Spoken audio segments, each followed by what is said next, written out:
All right, guys, I'm Dan. Welcome back to the channel. It's an uncharacteristic review today because this is normally a craft beer channel, right? Those of you that have been here before, I'm typically one that reviews craft beer for you viewers, but today I found it necessary and very fun to review with you guys this special product.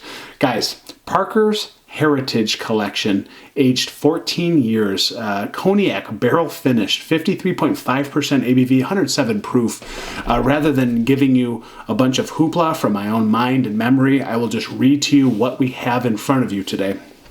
The 2024 edition of Parker's Heritage Collection marks the 18th entry for the brand. The release consists of 128 barrels of the 14 old malt whiskey, which were aged in the upper floors of Rickhouses O and Q.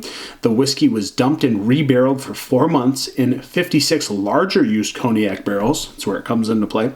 And those were reconstructed to include a handful of new heavy toast staves. This year's edition was made in partnership with Master Blender Alain Royer, who Heaven Hill has partnered with on 2 previous Parker's Heritage Collection releases. So again, a Heaven Hill product distilled by Heaven Hill. Very hard to find this at times in Michigan. I was lucky, guys, very lucky that I have the setup where I was able to get this at the minimum state price, state minimum, if you will. This is about $170 for this actual product here in front of you. So really fortunate that I was able to get that. It has the whole thing on the back where I could read to you, but I'm not going to. If you clicked on this video, you were already interested in this product to begin with. I won't make this a more lengthy video than it already is. So when I get very nice products like this, I like to review it from a craft beer standpoint perspective. I do drink bourbon and whiskey from time to time with my brother-in-law, and you can see today this liquid has already been tapped into, right? So we were watching the Lions beat the Indianapolis Colts, which go Lions. And today we did wet our whistle a little bit. I took a little sip of this. I won't lie to you because I went half and half with my brother-in-law. Shout out to Corey. And this is rightfully half his. He okayed me to review this with you guys. So he drank some of this already. I wetted my whistle just a little bit. And let me tell you guys, let's do an official review. Let's get into this sucker. Crack into this 14-year beauty. And I am so thrilled to review this with you guys. So let's get it in. Look at that beautiful color, by the way. Just this caramel, almost amber red. Beauty. Those Cognac barrels really shine in there. Let's get it into the proper glassware.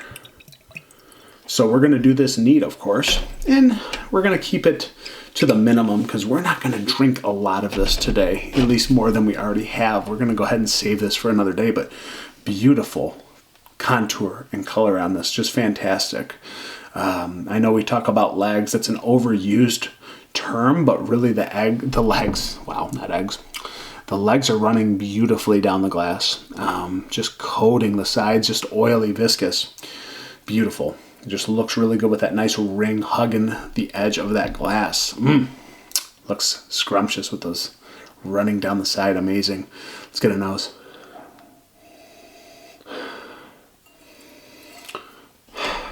Delightful. Such a delightful treat. So it smells a little warm. Almost peppery rye spice to this magical liquid. But the abrupt sweetness hits your nose, and it's got this like borderline butterscotch. It's not quite that rich, but borderline butterscotch, a little bit of brown sugar, a touch of Tootsie Roll or caramel for you caramel lovers. It's got a nice little kiss of that, but the sweetness is definitely overwhelming more than this dryness that kind of enriches you on the back end.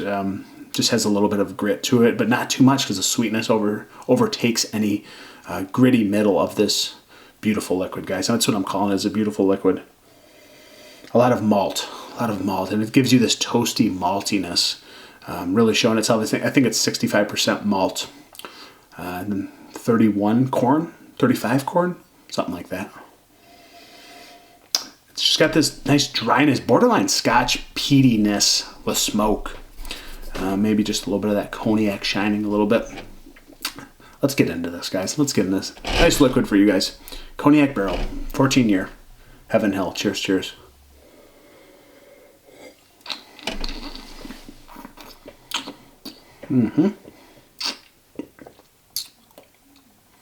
Wow. Wow. Such a unique treat. Wow. So as it builds, you get this borderline rye spice pepper, black pepper, peppercorn that just builds and builds and builds on your palate. It's borderline like numbing anesthetic. And it's not a bad thing. It's just, it delivers a, like almost a numbing feeling just with this peppery spice.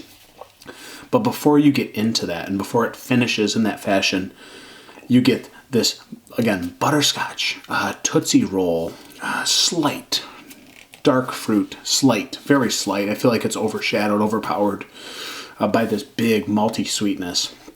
Again, almost like a toasty double oak for a moment, but the sweetness wins out, and it ends up being a nice peppery finish, but the sweetness in the beginning just brings this intense balance, like a teeter-tottering, the sweetness, the dryness, the pepper spice on the back end, but again, borderline butterscotch, kiss of caramel, nice smoke to this beautiful mouthfeel, and it could be a thicker mouthfeel, really. It actually comes up maybe a dash thin, but I feel like the peppery spice overtakes your palate. It makes it feel like it's a little bit heavier, a little bit more of a thick liquid, but it actually has some nice lightness to it.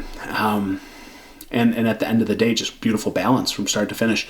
But it does come in peppery, numbing spice on the back end, but it's just a beautiful spice that offsets this nice, intense sweetness in the beginning. But again, a little bit of brown sugar, a little bit of smoke, touch of leather, campfire vibes in here.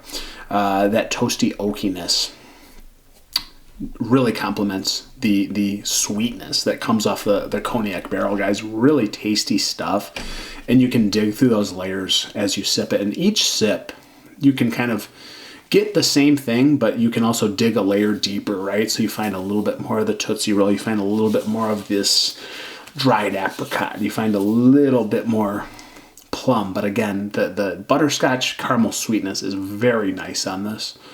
Really a unique offering with almost a peaty, smoky finish, adding to the peppery spice.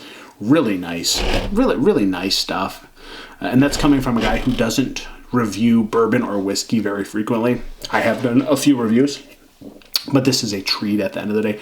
Really worth, I think, for me, the 170 minimum state. So cheers to that, guys. Again, more smoky, a little bit more pepper coming out, the oaky, toasty maltiness. It's a treat, guys. I do recommend this. I think this is fun. I don't think it's going to be like the greatest bottle you ever taste in your life, but again, it's 170 bucks. You're probably not going to get it that cheap, if I had to guess, but for me, the 170 price is great on this. It's a treat and something different. You're not going to sip this very often with a unique flavor set such as this. Heaven Hill, nice job, and I'm glad I was able to sip this with you guys. Great product, and I don't rate these, but I won't say it's 100 out of 100, but it's a very unique offering worth the 170 very easily, guys. So what a treat, and thank you so much for being here. And guys, if you haven't, maybe subscribe to the channel if you like this content. Should I do more, you let me know. Over and out. It's Poor Michigan Reviews. See you on the next one.